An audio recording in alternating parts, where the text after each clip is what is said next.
Пред 2 дена бевме во општина Илинден.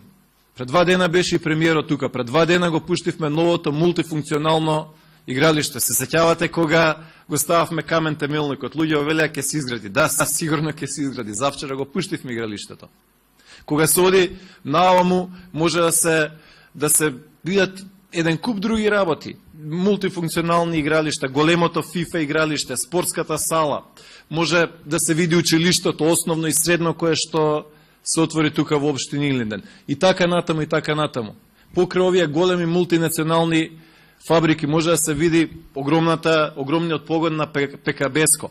Покрај автопатот има околу 70 погони со вкупни вложувања од повеќе од 150 милиони евра. Тоа се видливи и мерливи работи. Уште неколку кратки работи би кажал. Општина Илинден со овие проекти кои што ги најави вице-премиерот Ставрески ќе стане сообраќаен центар на Република Македонија. Видовте во 2010 година кога ја отворивме Скопската заобиколница, која што претходно не беше довршена. 2010 направивме заобиколница 40 км автопат со најголеми мостови кај Орман во Македонија, со Клучка и така натаму и така натаму. Значи таа заобиколница е готова. Понатаму ќе се гради патот Скопје Миладиновци тука во општина Илинден, понатаму кон Штип. Значи општина Илинден ќе биде поврзана и со Источна Македонија. Од Скопје до Штип ќе се стига за половина час, но од Илинден до Штип ќе се стига за 20 минути. Патот на север, довршено до северната граница од Куманово до Табановце, тие 7 километра. Вице-премиерот го пушташе тој пат во јули 2011 година. Понатаму патот од Скопје до Велес е веќе реконструиран. Следната година ќе се реконструира од Велес до Катланово. На тој начин општина Илинден станува сообраќаен центар на Македонија. И со аеродромот кој што е на неколку километри од тука, нов аеродром. Значи, на вистина во тој дел, мислам дека имаме работи кои што со задоволство можеме да ги кажеме. Она што Илинден многу порано почна, сега го прави општина Петровец. Со нивната зона Ќолија, која што одлично оди, но Илинден станува пример за огромен број на скопски општини. На крајот би спомнал, кога го спомнуваме тие автопати, што исто така треба да се нагласи мерката за увоз на автомобили. Огромен број. Десетици и десетици илјади граѓани на Република Македонија се донесоа кола. Кој од Германија, кој од Словенија, кој од Италија и си го обновија возниот парк. Значи и на тој начин нашите патишта стануваат поконкурентни затоа што Македонија може да генерира сообраќај. Словенија со изброј на жители има 1.045.000 возила. Македонија пред да биде оваа мерка имаше 300.000 возила. Со 300.000 возила имате нестар атрактивни за вложување затоа што минимумот за вложување во автопат некаде треба да биде околу 12-13.000 возила дневно. Тоа се нарекува ПГДС, просечен годишен дневен сообраќај. Со 300, само 300.000 возила Македонија не можеше да генерира толку сообраќај да се градат автопатишта. Оваа влада се одлучи наместо интересот на 20 или 30 импортери, нивниот интерес да го штити, наместо нив да го штити интересот и потребата на 2 милиони граѓани на Република Македонија.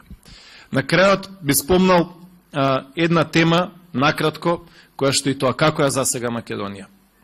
1950 година, почитувани присутни, со 1,2 милиони жители, Македонија имаше 50.000 родени бебиња годишно. Со 1,2 милиони жители, 50.000 родени бебиња годишно.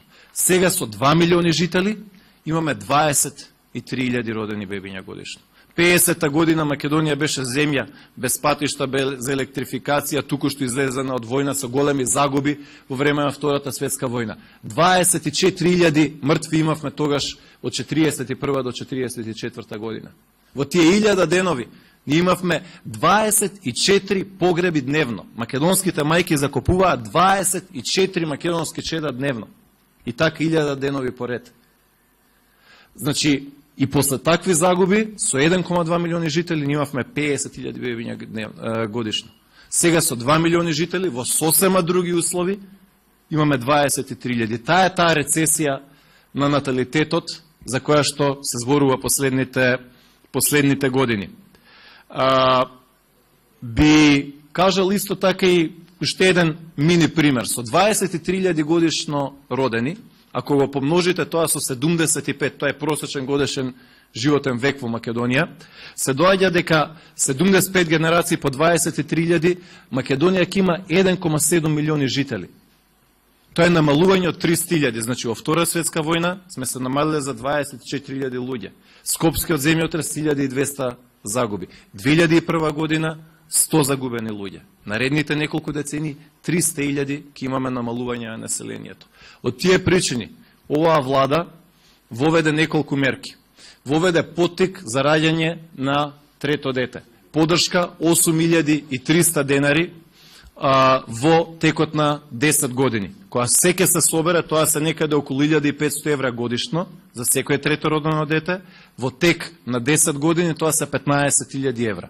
Не ги покрива сите трошоци, но е подршка многу поголема од што било што претходно. Претходно немало никаква подршка.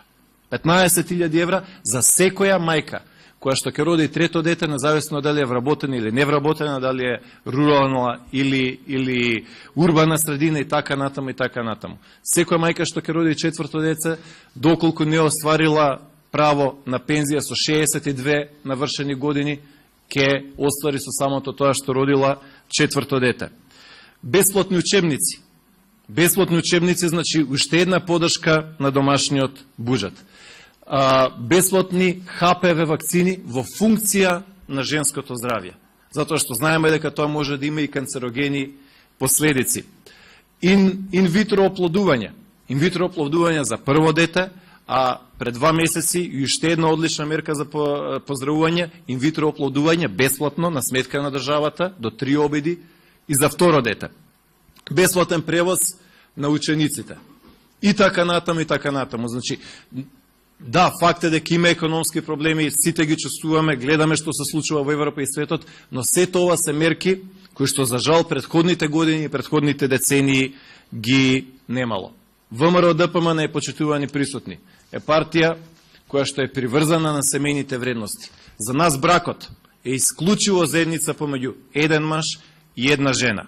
За разлика од оние кои што не гласаа за ова, затоа што еден ден сакаа да променат оваа дефиниција. Зошто не сакаа тоа да оди во Уставот? Затоа што ако треба еден ден да се менува Уставот, треба 82 да гласаат. Тие имаат намера да го променат тоа, затоа што законот за семејство доволно е да се смени само со 42 пратеници. Нивните пратеници во комисиите и во пленарната седница во собранието велеа, зошто не ги прашуваме, зошто нема да гласат? Тие велат, во Македонија за некои работи се уште не се создадени условите. Што кажува тоа? Дека тие имаат јасна намера да сменат дефиницијата на бракот. Тие имаат јасна намера да овозможат прво декриминализација на дрогата и после тоа легализација на дрогата. Значи, сето тоа се мерки со кои што имаме и тоа како различни мислења со нив. Тоа се политиките на ВМРО ДПМН, овие мерки ги поддржува нашата пратеничка група, тие се дел од доктрината на ВМРО ДПМН, а јас ви благодарам што со своето гласање, со своето мислење, со својата поддршка сте на браникот на семејните вредности и вредностите кои што ги дели огромното мнозинство на македонски граѓани. Благодарам.